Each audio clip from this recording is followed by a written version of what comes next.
Welcome. We're doing a deep dive today using the sources you've provided to get a handle on the latest in cybersecurity. That's right.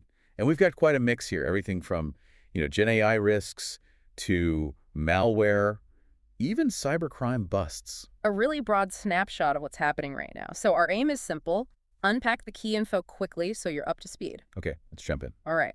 First up, your sources talk a lot about generative AI. They mention how back in late 2022, when these tools popped up, user adoption just, well, exploded. Not just tech people, everyone. Yeah, and that kind of instant embrace, especially for productivity, it mirrors other tech ways, doesn't it? Like file sharing or cloud stuff initially. Right, but the sources really hammer home the main worry here, data loss. Exactly. That's the core cybersecurity issue they flag, with Gen AI specifically. But what makes it different? Why is Gen AI seen as such a big data loss risk compared to, say, other cloud tools? Well, the sources point to a couple of things. Users might accidentally put sensitive company data right into prompts, Ah, or the AI's output might inadvertently contain confidential info it learned from other interactions. And then there's the big one, people using unapproved public AI tools. feeding corporate data into models that might just absorb it for training. Precisely. Unauthorized data going in, potentially getting exposed later. It's a scale issue, too. So it's the way people are using it fast, maybe a bit carelessly, feeding it lots of info that creates this unique data loss problem. Yeah. And the takeaway seems to be finding ways to let people use these powerful tools, but safely. Guardrails are needed. Makes sense.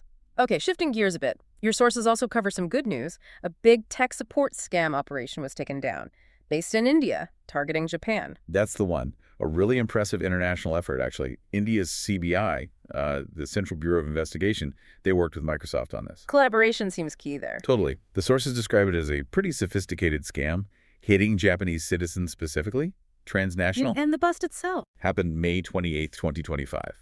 Coordinated searches, 19 locations across Delhi, Haryana, Uttar Pradesh. They arrested 4 people, dismantled 2 illegal call centers. Wow. It really shows how crucial that kind of cross-border and, public-private teamwork is for tackling these global scams. Definitely a win. Now, your sources also get into strategy. There's this concept mentioned, Adversarial Exposure Validation, AEV. Sounds like more than just defense. It is.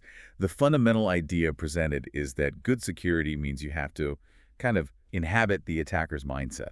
Think like they do. So stepping outside the good guy perspective. Exactly. Understand the bad guy's playbook, their tech, the dark web stuff they use, how they behave, not just focusing on your own policies and firewalls. And AEV is like a method for doing that, a framework. Yeah, that's how the sources position it. It's about actively, continuously checking your defenses from the viewpoint of a real attacker. What are they actually seeing? What exposures would they target right now? So it's proactive validation based on current threats.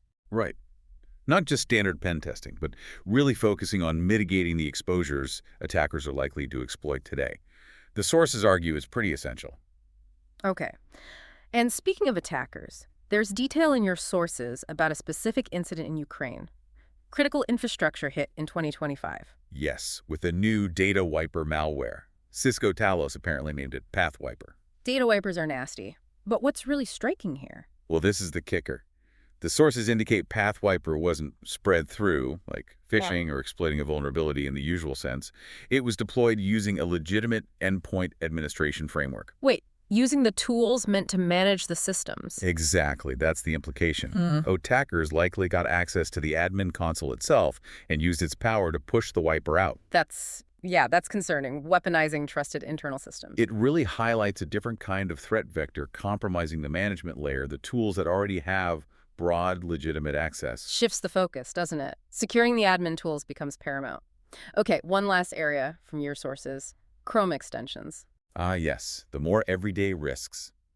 Researchers, including Symantec's Yongjing Guo, found issues with some popular ones. And the problem was? Leaking sensitive data, things like API keys, user info, just spilling out. How? What was the vulnerability? According to your sources, it was pretty basic stuff, unfortunately. Transmitting data over unencrypted HTTP, just plain text. Seriously, in this day and age. Yep.